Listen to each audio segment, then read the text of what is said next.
एक समय की बात है, एक राज्य में एक प्रतापी राजा राज करता था।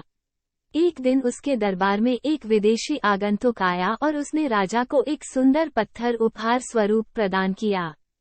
राजा वो पत्थर देख बहुत प्रसन्न हुआ। उसने उस पत्थर से भगवान विष्णु की प्रतिमा का निर्माण कर उसे राज्य के मंदिर में स्थापित करने का निर्णय लिया और प्रतिमा निर्माण का कार्य राज्य के महामंत्री को सौंप दिया। महामंत्री गांव के सर्वश्रेष्ठ मूर्तिकार के पास गया और उसे वह पत्थर देते हुए बोला, महाराज मंदिर में भगवान विष्णु की प्रतिमा स्थापित करना चाहते हैं। 7 दिवस के भीतर इस पत्थर से भगवान विष्णु की प्रतिमा तैयार कर राजमहल पहुंचा देना। इसके लिए तुम्हें 50 स्वर्ण मुद्राएं दी जाएंगी।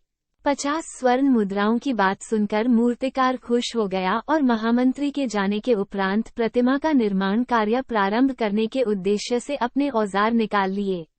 अपने औजारों में से उसने एक हथौड़ा लिया और पत्थर तोड़ने के लिए उस पर हथौड़े से वार करने लगा, किंतु पत्थर जस का तस रहा।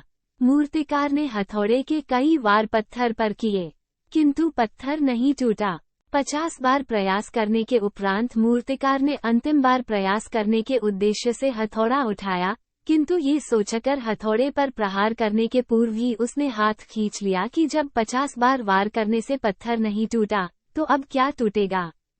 वह पत्थर लेकर वापस महामंत्री के पास गया और उसे ये कह वापस कर आया कि इस पत्थर को तोड़ना नामुमकिन है, इसलिए इससे भगवान विष्णु की प्रतिमा नहीं बन सकती।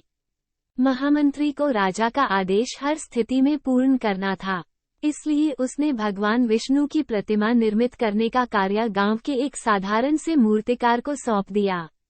पत्थर लेकर मूर्तिकार ने महामंत्री के सामने ही उस पर हथौड़े से प्रहार किया और वह पत्थर एक बार में ही टूट गया। पत्थर टूटने के बाद मूर्तिकार प्रतिमा बनाने में जुट गया। इधर महामंत्री सोचने लगा कि काश पहले मूर्तिकार ने एक अंतिम प्रयास और किया होता तो सफल हो गया होता और 50 स्वर्ण मुद्राओं का हकदार बनता। सीख।